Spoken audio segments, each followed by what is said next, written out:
Today's video, we're talking about former first-round draft pick and NBA All-Star Kenyon Martin. Now I'm part of the Gills Arena crew. They like to call themselves the new media, but honestly, I don't see much difference from the old media. Sure, they played at a professional level, but everything else is the same. The narratives they push, their personal biases, and the way nostalgia clouds their judgment, making it hard for them to appreciate today's game. First, we're going to listen to Coach JJ Redick's post-game interview after the Lakers' 123-100 win over the Nuggets on February 22nd. Then we'll hear what Kenyon Martin has to say about JJ's comments.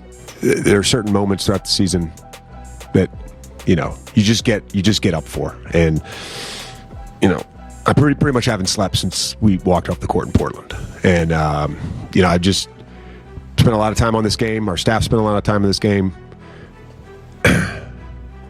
I envision our guys playing hard. They played harder than I could have envisioned. They battled tonight, and those are the two things that stood out. Motherfucker said he didn't sleep for 2 days trying to prepare for this game. That should tell y'all something. Then he said, we just gonna triple team him. He dedicated. That's the only thing. That motherfucker couldn't sleep. You know what? Triple team him. That's the only thing. We're throwing three at him. That's Throw three at him. I've been staying up for 2 days to come up with that.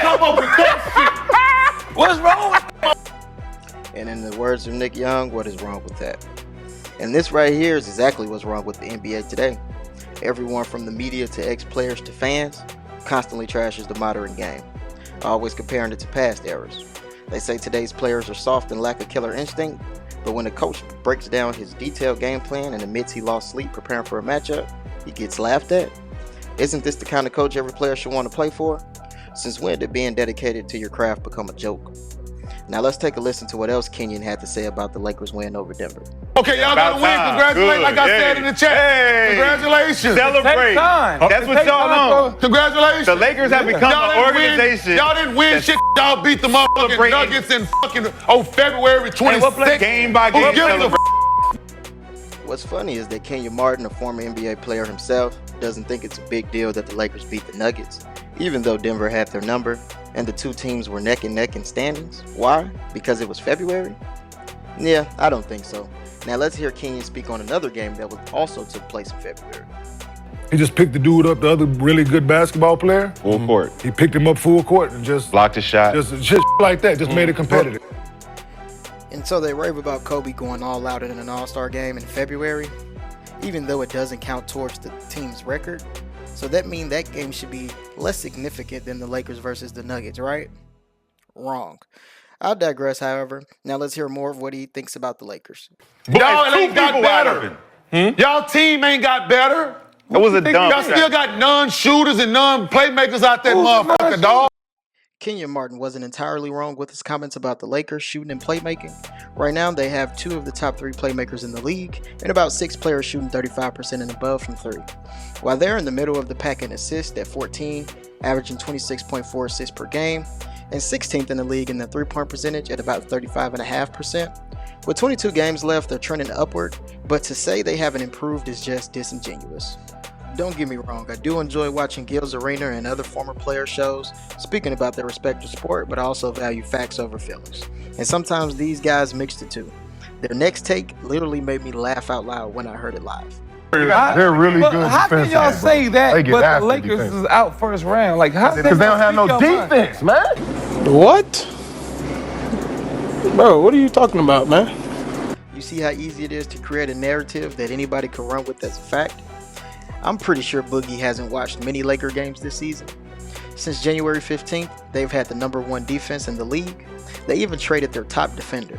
Yet, somehow, their defense took another leap. Now, they sit 6th in defensive rating, so I guess we have to give credit to the coaching staff.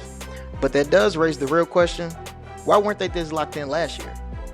Go hard on them dudes. Salute.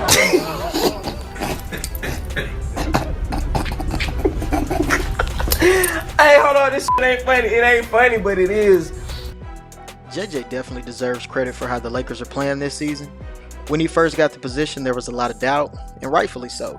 He was underqualified for the job, and many wondered if he was the right fit, but he's proven everyone wrong. What we've seen this year has been nothing short of impressive. He's shown up and exceeded the expectations that others set for him. The Lakers are currently sitting in second place in the Western Conference, which is a huge accomplishment for a first-time head coach. But it's not just the record. His offensive and defensive strategies have been a game changer. You can really see how well he's implemented those systems into the Lakers' play style. It's a credit to JJ for being able to step into this role and get the team to this point. The future is looking bright in LA.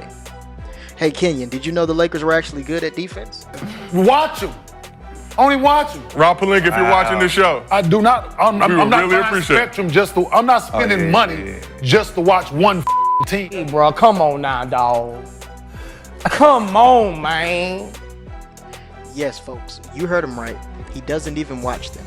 And that's my biggest issue here. He's criticizing a team he hasn't even seen in action. And that's a problem. These former players had an issue with the media doing this to them during their playing days, yet now they've become exactly what they used to hate. Let's all remember to keep it positive. I appreciate you all for watching. I'll see you next video.